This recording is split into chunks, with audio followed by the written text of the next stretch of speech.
오늘 본문에 등장하는 수넴 여인은 엘리사 선지자 당시에 성경 보면 한 귀한 여인이었다라고 하는 것 보면 아마 그 당시의 사회 가운데서도 참 존경받는 영향력이 있는 그런 여인이었던 것 같습니다.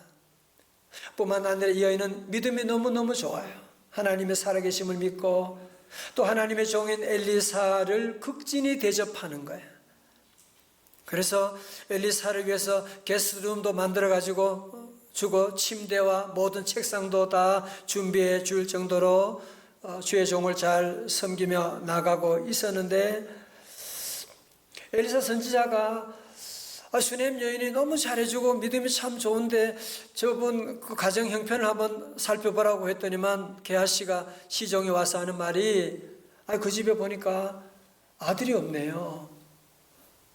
남편은 이미 늙었고 자식이 없는데요. 그래서 엘리사 선지자가 하나님께 간절히 기도해서 정말 하나님의 은혜로 그 집에 늙은 나이에 아들을 가지게 되었습니다. 여러분, 늙은 나이에 자녀를 이렇게 특별히 가지게 되니까 얼마나 그 아들과 함께 기쁜 날을 보내고 얼마나 사랑스러웠을까요? 그죠? 어느 추수하는 때에 아들과 함께 이제 추수하러 나가게 되었는데, 아버지와 함께 가게 되었는데 이 아기 갑자기 심한 두통을 호소하는 거예요. 우리 19절의 말씀, 우리 열왕기하 4장 19절의 말씀 같이 읽어볼까요? 시작. 그의 아버지에게 이르되 내 머리야 내 머리야 하는지라. 그의 아버지가 사환에게 말하여 그의 어머니에게로 데려가라 하며, 아이가 머리가 너무너무 아파서 내 머리야 내 머리. 신학자들은 아마 이때 추수 때니까 일사병이 아니었을까 그렇게 추측을 하는데요. 저는 이 말씀을 읽으면서 정말 지금도 세계 곳곳에서, 지구 곳곳에서 질병으로, 가난으로, 이념으로 아이고 내 머리야 라고 소리치고 있는, 저 우크라이나도 아이고 내 머리야 소리치고 있는 그런 소리가 들려왔는데, 여러분 어떠십니까? 특별히 우리 주변에 오늘 젊은 우리 청년들 가운데도 수넴 여인처럼 M4 세대라고 하면서 모든 소망을 놓고서 아이고 내 머리야 내 머리야 부르짖는 우리 형제 자매들이, 우리 젊은 청년들의 소리가 들려오고 있지 않습니까? 우리 성도들은 저들의 소리에 외면하면 안 됩니다. 부활의 능력으로 함께 치유의 놀라운 역사가 임할 수 있기를 주님의 이름으로 축원합니다. 여러분, 그런데 오늘 참 안타깝게도 20절에 보면 이 아이는 어머니의 무릎에서 그만 죽고 말았습니다. 한번 여러분 생각해 보십시오. 이때 이 어머니가 제정신이었겠습니까? 그죠? 무슨 경황이 있겠어요? 이성을 잃게 되고 감정이 더 이상 컨트롤할 수가 없는, 정말 모든 것을 포기하고 울고 절망 가운데 있을 수밖에 없는 일인데, 우리 성경을 보면 너무 특이한 점이 있어요. 그게 뭐냐면 이 여인은 이런 위기 가운데, 갑작스러운 이런 사고 가운데 하나님을 원망하는, 하나님께 불평했더라 그런 말씀이 없고요. 또 그리고 이 사실을 아무에게도 얘기하지 않는 거예요. 아니 심지어 남편에게도 얘기하지 않는 거예요. 그러면서 우리 아들을 주신 분도 하나님이시고 데려가신 분도 하나님이시고 우리 하나님이 함께하면 살려주실 분도 하나님밖에 없다라고 하는 이 믿음을 가지고 하나님의 사람 엘리사를 찾아가게 되었던 것이거든요. 자, 우리 한번 성경 보실까요? 21절의 말씀, 그의 어머니가 올라가서 아들을 하나님의 사람 누구? 엘리사. 다 같이 엘리사. 하나님의 사람의 침상 위에 두고 문을 닫고 나와 그 남편을 불러 이르되 청하건대 사환 한 명과 나귀 한 마리를 내게로 보내소서. 내가 하나님의 사람 누구? 엘리사에게로 달려갔다가 돌아오리이다니. 23절 다 같이요. 시작. 이르되 초하루도 아니요 안식일도 아니거늘. 여인이 이르되 평안을 비나이다 하니라. 아멘. 자, 여러분 저를 보세요. 오늘 말씀 가운데 우리가 여인을 통해서 보는 것은 한 가지 중요한 것은 무엇이냐? 여러분 사람이 죽으면 끝이잖아요. 모든 소망을 내려놔야지. 그럼에도 불구하고 이 여인은 평안하다고 하면서 하나님의 사람을 찾아가고 있는 거예요. 성도 여러분, 오늘 우리가 이 말씀 가운데 꼭 배워야 될 한 가지가 있습니다. 우리 성도들은 세상 사람들이 다 끝났다고 할지라도, 의사가 끝났다고 할지라도, 아무리 전문가가 끝났다고 할지라도 하나님이 끝났다고 하지 않으면 끝나지 않은 줄로 믿으시기를 바랍니다. 심판대는 하나님이 끝났다고 호락이 불어야 끝이지, 우리 생각이 끝난 것 같다 그렇게 끝나는 거 아니에요.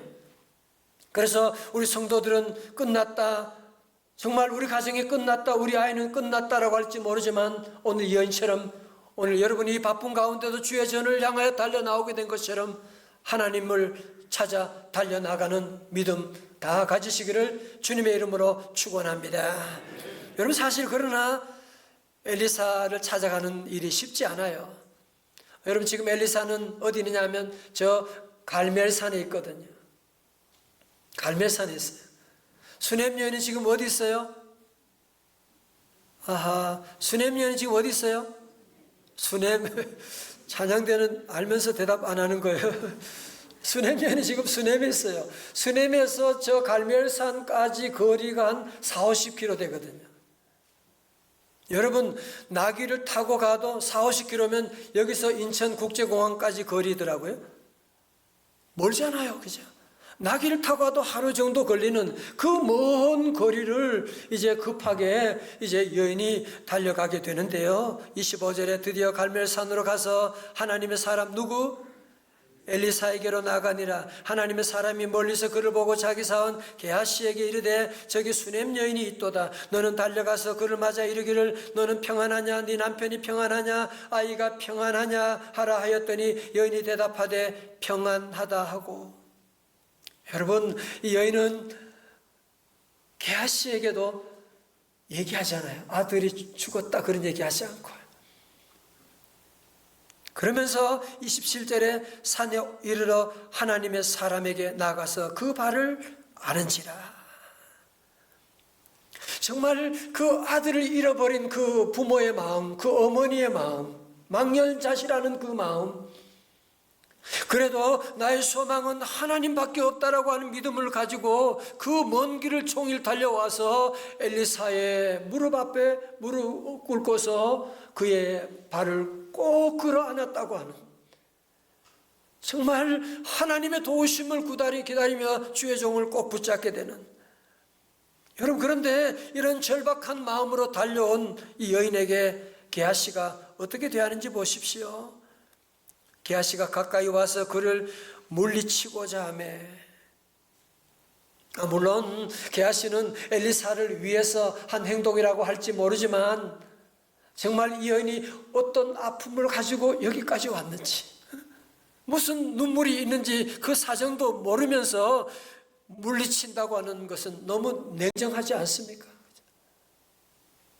그러면서 오늘 성경을 보다가 나의 삶 가운데도 이런 게하시의 모습이 없는가? 여러분 그렇지 않습니까? 우리가 좀 힘있고 도움이 되는 사람들 만나면 지나친 친절을 베풀면서, 힘이 없고 불쌍한 사람들 만나면 무시해버리고 물리쳐버리는 우리의 모습은 없습니까? 이런 모든 것도 우리가 하나님 앞에 다 회개해야만 합니다. 코로나 바이러스로 혼미한 작년에 유명한 신학자 N.T. 라이 교수님은 미국의 시사주간지 타임즈에 코로나 바이러스에 관련한 글을 기고한 내용입니다. 우리에게 필요한 것은 애통이라는 성경의 전통을 회복하는 일이다. 무슨 일을 설명하는 것은 그리스도인의 소명이 아니다. 전 너무 큰 충격을 받았어요. 저는 목사로서 설교하고 가르치는 일을 많이 하는 사람으로 이 대목을 보면서 큰 찔림을 받았어요. 우린 자꾸 코로나가 왜 왔는지, 자꾸 그런 얘기하고 자꾸 분석하고 설명하려고 할 때가 많은데, 정말 우리 그리스도인에게 이 시대에 필요한 것은 무엇이냐면 애통하는 마음이라고 하는 것이거든요. 우리도 게하시처럼 사무적으로 함부로 대할 때도 너무나 많이 있고, 남을 함부로 대할 때가 우리가 얼마나 많이 있었습니까? 여러분, 지금 저와 여러분에도 필요한 것은 애통하는 마음이에요. 우리 사랑하는 가족들과 함께 애통하는 마음. 여러분, 그 애통하는 마음을 엘리사를 통해서 한번 배워볼까요? 엘리사의 그 따뜻한 마음을 한번 보십시오. 27절의 말씀을 세 번역으로 읽어드리겠습니다. 게하시가 그 여인을 떼어 놓으려고 다가갔으나 하나님의 사람이 말리면서 말하였다. 그대로 두어라. 부인의 마음속에 무엇인가 쓰라린 괴로움이 있는 것 같구나.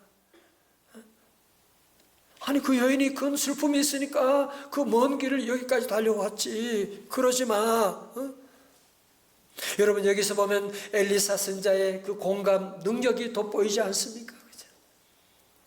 우리 예수님도 지난주에 나사로의 무덤 앞에 가서 제일 먼저 뭐 하셨어요? 예수께서 우시더라. Jesus wept. 우시더라. 자꾸 우리는 자꾸 언제부턴가 자꾸 설명하려고 하는, 분석하려고 하는, 가족들에게도 문제가 있으면 자꾸 잔소리 하려고 하는 이런 못된 습관을 빨리 내려놓으셔야 돼요. 그냥 끌어안아주면 다 고침받을 수 있어요. 다 해결할 수가 있거든요. 여러분, 이제 엘리사의 이 마음 우리가 함께 본받으면서 우리 주변에도 우리 성도들 모두가 함께 이런 애통하는 마음을 저와 여러분이 꼭 회복할 수 있기를 주님의 이름으로 축원합니다. 자, 28절에 보면 여인이 엘리사에게 그때서야 털어놓습니다. 내가 언제 아들 달라고 했습니까? 왜 약 주고 병 주고 이게 뭐 하는 것입니까? 29절 그러자 엘리사가 게하시에게 말합니다. 네 허리를 묶고 내 지팡이를 손에 가지고 가다가 사람들 만났어도 얘기도 하지 말고 대화도 하지 말고 인사도 하지 말고 곧바로 그 아이에게로 가서 그 아이 머리에 이 지팡이를 놓으라고 말씀하셨거든요. 자, 그래서 엘리사의 지팡이를 들고 왔던 게하시가 어떻게 했느냐? 31절에 보세요. 31절 우리 찬양대 31절요. 다 같이 시작. 지팡이를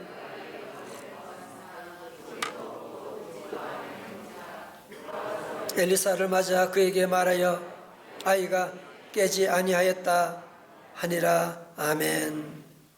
여러분, 게하시는 엘리사의 시종이었거든요. 그가 시킨 대로 지팡이를 가지고 그 먼 길 달려와서 아이 머리에 지팡이를 올려놓았습니다. 그런데 말하죠. 아이가 깨지 아니하던데요. 여러분, 뭔가 좀 너무 무성의하다는 생각이 들지 않습니까? 그죠? 어떤 부인이 남편이 사오정인데 얘기했어요. 여보, 애 좀 봐줘요. 좀 내가 바쁘니까 애가 좀 봐달라고 그러니까 갔다 오니까 애가 울고 있는데 남편이 애를 그냥 보고만 있어. 그냥 이렇게 쳐다보고 있어. 그 얘기하는 거 아니잖아요. 그죠? 그래서 여러분, 여기 게하시는 보면 그냥 지팡이를 갖다 놓으라니까 그 갖다 놓기만 하고 그냥 살아나지도 않던데요 라고 하는 보고를 하고 있는, 여러분, 여기 비해서 보면 이 엘리사의 그 따뜻한 마음, 정성을 다하는 기도하는 모습 한번 보십시오. 32절 말씀 자세히 보세요. 엘리사가 집에 들어가 보니 아이가 죽었는데 자기의 침상에 눕혔는지라. 들어가서는 문을 닫으니 두 사람뿐이라. 엘리사가 뭐하고요? 여호와께 뭐하고? 기도하고. 여러분, 그래서 우리 성도들 저를 보세요. 늘 모든 일에 먼저 기도하는 거예요. 오늘 병원에 간다, 먼저 기도하고 가는 거예요. 경찰서 만나러 간다, 먼저 기도하고 가는 거예요. 여러분의 중요한 만남이 있다, 먼저 하나님께 기도하고, 엘리사도 하나님께 먼저 기도하고 하나님의 도우심을 기다리고 기도하면서 그 다음에 행동으로 들어갑니다. 34절에 아이 위에 올라 엎드려 자기 입을 그의 입에, 자기 눈을 그의 눈에, 자기 손을 그의 손에 대고 그의 몸에 엎드리니 아이의 살이 차차 하더라. 여러분 보세요. 지금 엘리사가 뭐 하는 겁니까? 지금 그 아이 입에 입을 대고 손에 손을 대고 눈에 눈을 대 자기 눈을 대고. 여러분 이것은 뭐냐면은 지금 엘리사의 심정이 그 어머니의 그 아픔과 어머니의 그 눈물을 함께 공감하면서 어머니와 같은 마음을 가지면서 이 아이와 그냥 입술로만 기도했던 것이 아니라 이제는 몸으로 기도하고 있는, 온몸으로 기도하고 있는 모습을 보는 것이거든요. 아이와 연합하여 기도하고 있는, 아이와 하나 된 모습을 볼 수가 있습니다. 우리 교회 성도들 보면 장례식 때 보면 그 슬픔, 그 먼 거리지만 슬픔 당한 가정 함께 가서 위로해주고 함께 울어주고, 여러분 그게 바로 엘리사의 모습이에요. 엘리사가 그 아이의 위에서 품고 기도해 주면서 그랬을 때 그 아이가 살이 점점 따뜻하더라, 점점 살아나게 되었더라고 말씀하고.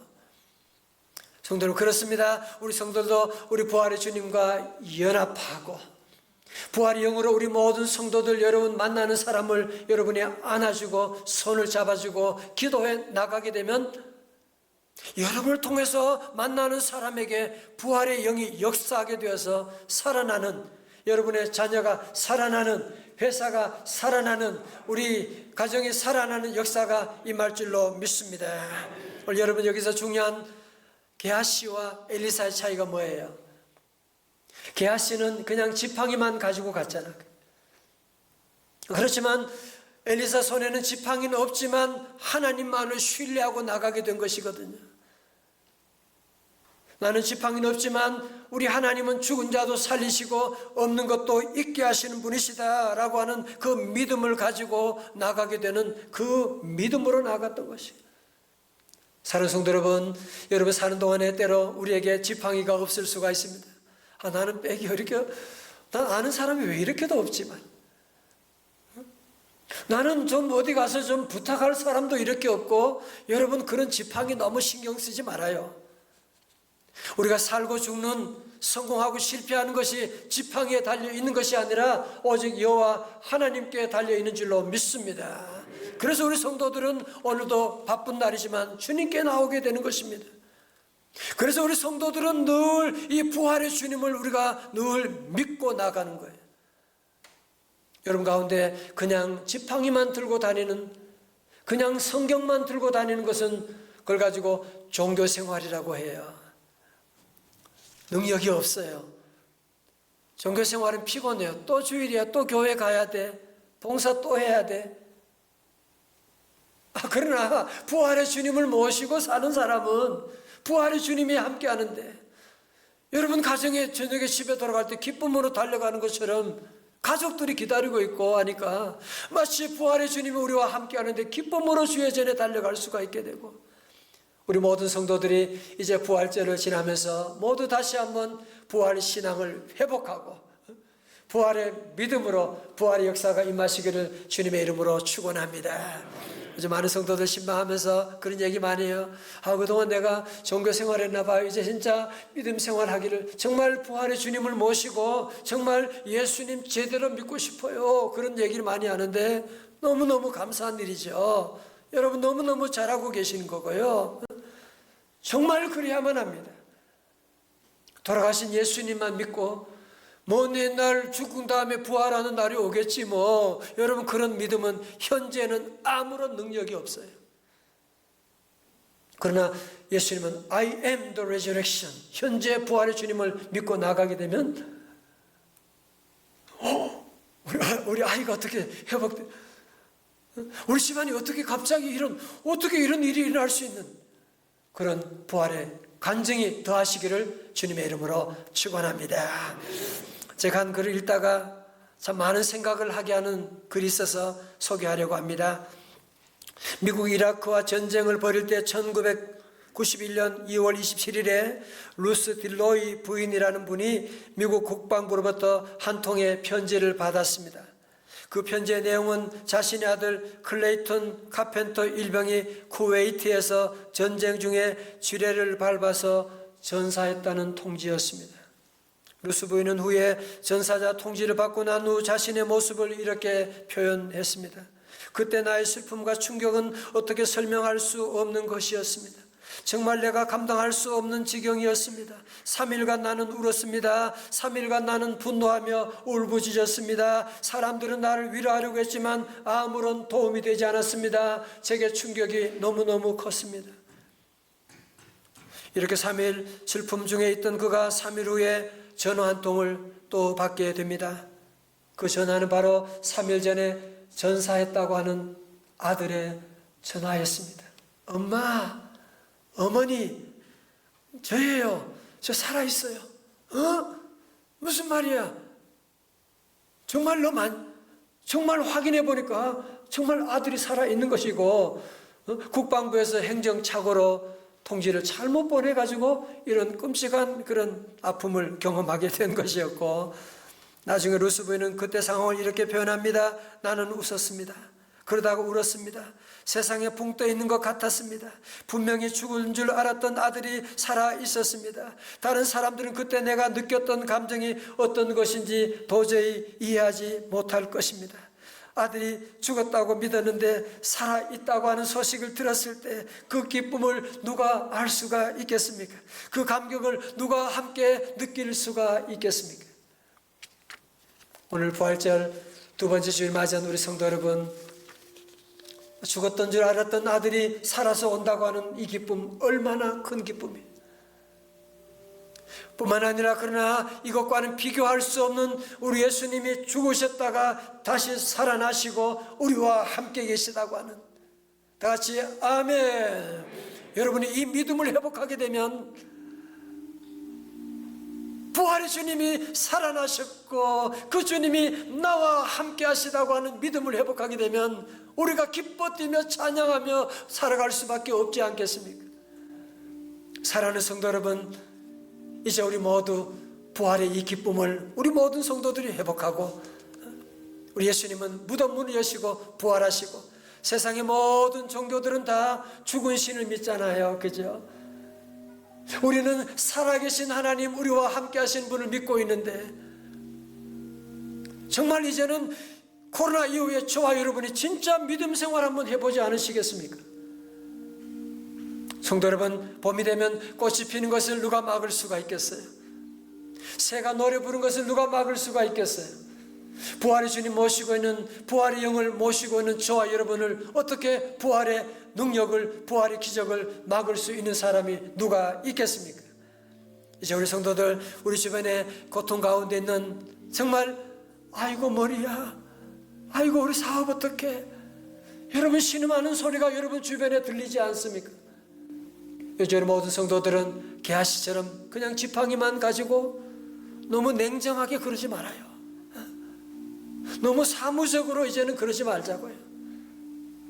이제는 따뜻하게 품어주고 함께 울어주고, 그리고 함께 위해서 기도해주고, 그 아들의 죽음이 바로 우리 가정의 일이라고 생각하고 같이 함께 울어주고 함께 기도하고 나가게 되면, 그렇게 함께 기도하고 나가면, 부활의 주님이 우리와 함께 하시게 되면, 오늘 설교 제목처럼 이제부터 부활이 저와 여러분의 삶의 일상이 되는, 아니 1년에 한 번 행사가 아니라 매일매일 부활의 주님을 만나는 부활의 증인들 다 되시기를 주님의 이름으로 축원합니다.